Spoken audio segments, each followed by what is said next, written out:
anything new. We all learn everything what we learned for the past 4 lessons. But our agenda today is to review what we have learned for the past 4 days.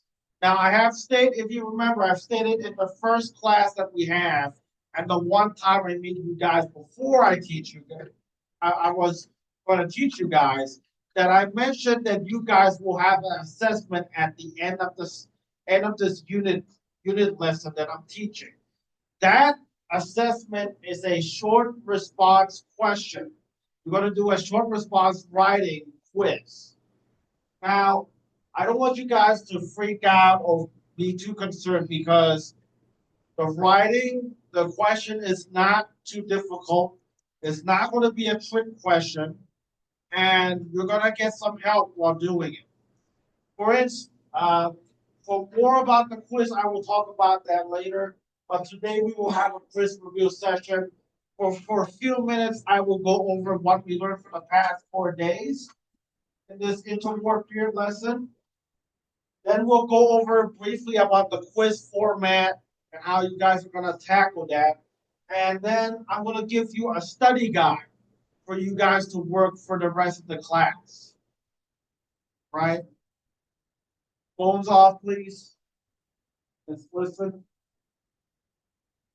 So our class objective today is we're going to prepare you guys for tomorrow's Friday quiz with our review session for today and give you guys the free time to work on your study guide. Now, about the writing quiz itself, there's only one question that you're going to work for 40 minutes, for about 40 minutes. So I'm a bit hazy about what the exact schedule is tomorrow because we will have homeroom, but we should still have maybe just a little bit less time, but basically we still will have about 40 minutes or so in our class. Regardless how many minutes we're going to have tomorrow, for the first 5 minutes of tomorrow's class, you're going to get that first 5 minutes to settle down. All right? You're going to take out what you need for your quiz. And after the first 5 minutes, we're going to start our quiz. You should have about 40 minutes or not, approximately 40 minutes to complete the quiz. And the good news is it is open notes. There's a reason why I have you guys take notes, do guided notes, do the graphic organizer at one time while working together in groups and individuals, so that you can have the materials that could help you do the short response writing quiz.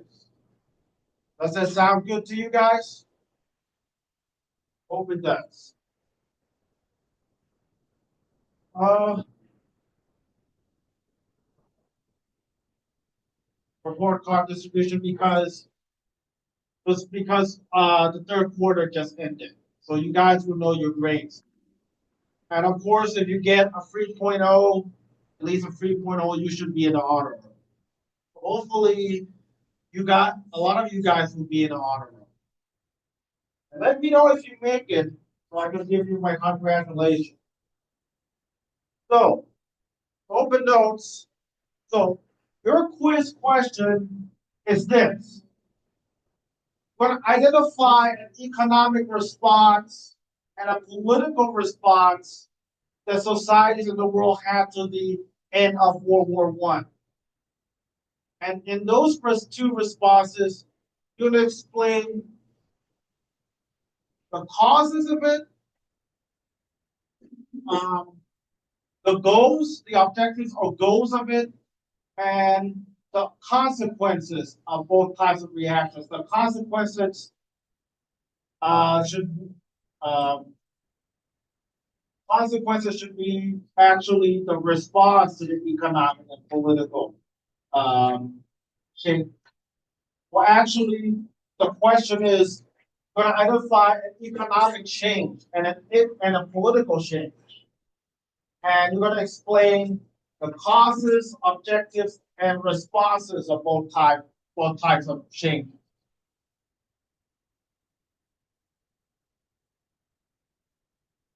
So don't worry about the wording of the question. It will be corrected tomorrow. So, if you remember, um, the changes of what's going on after World War One, and then the other 2 days we learn about the responses, right? So you want to start with going back to what is political and economic. You remember the notes of the first day you guys had that talk about the international treaty, and it's important to know these two terms because um, it really groups out, it really categorizes the type of changes we see after World War One. Political relates to what? Governance, uh, government stuff. Economic relates to monetary resources and stuff like that. What to do with those monetary resources? How are they distributed? How they're consumed? Once we learn those terms, we talk about the changes during the interwar period. And you could categorize this in two, William, please put the phone down. Categorize this into two key events or factors. The Treaty of Versailles. We learn about the Treaty of Versailles in our first day in the lesson. Anyone remember the key conditions of the Treaty of Versailles, or some of it, especially relating to Germany?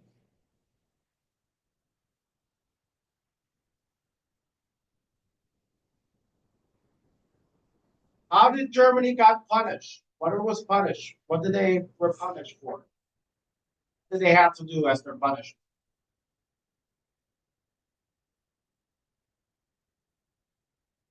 Yes, and that's one of the changes that are going on.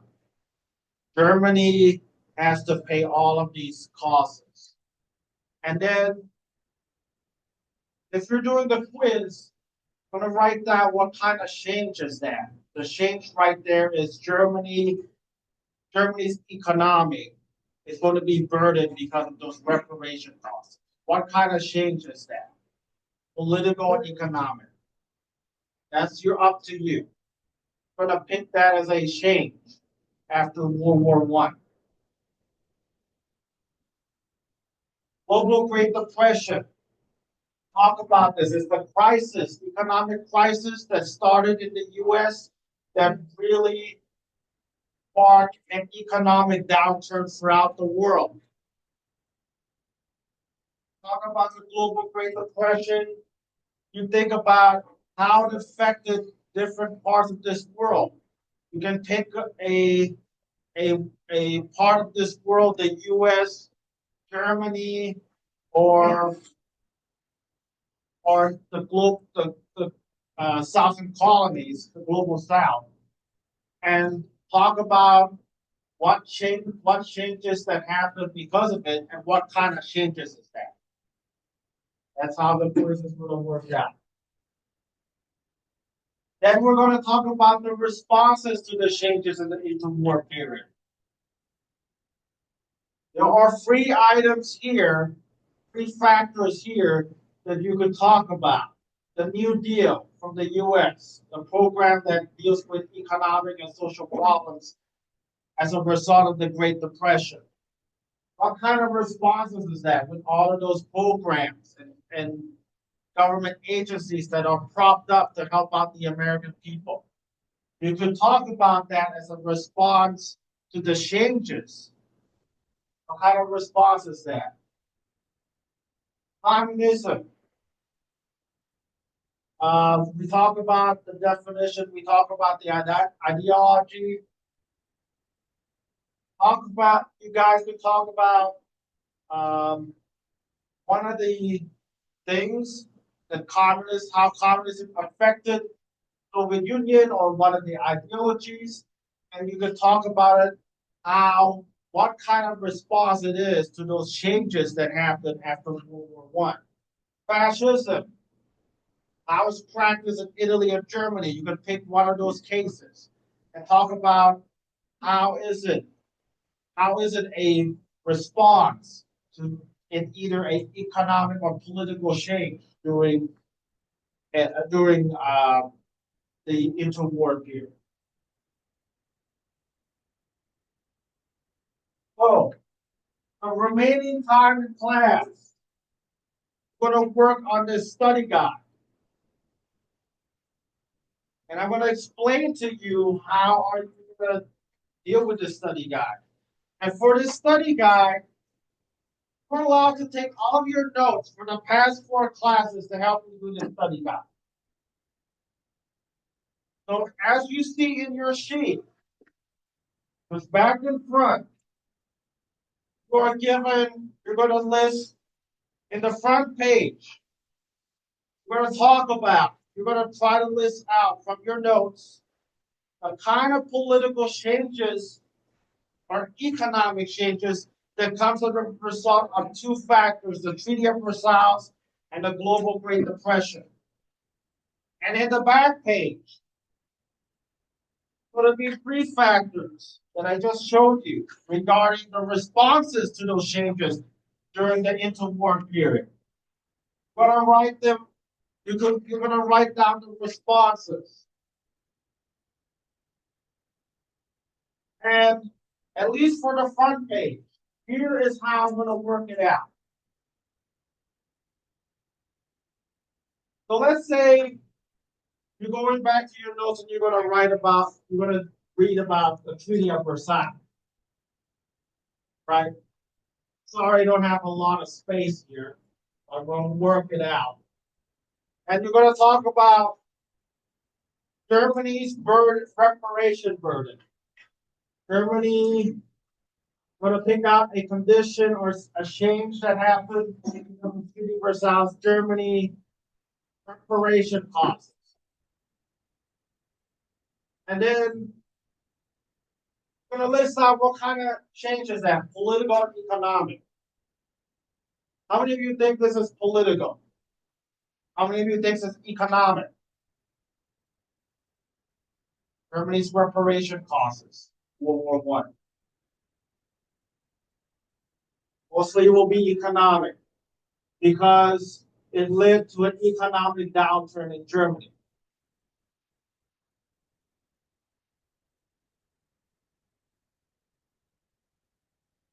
How about the global Great Depression? I'll pick one example. Huh? So Germany's reparation costs under the Treaty of Versailles, that's economic. It's an economic change. So whatever change you label as economic political, just put it aside that change. The global Great Depression. Stock market crash. That's a good one. The U.S. stock market crash. Do you think that's an economic change or political change?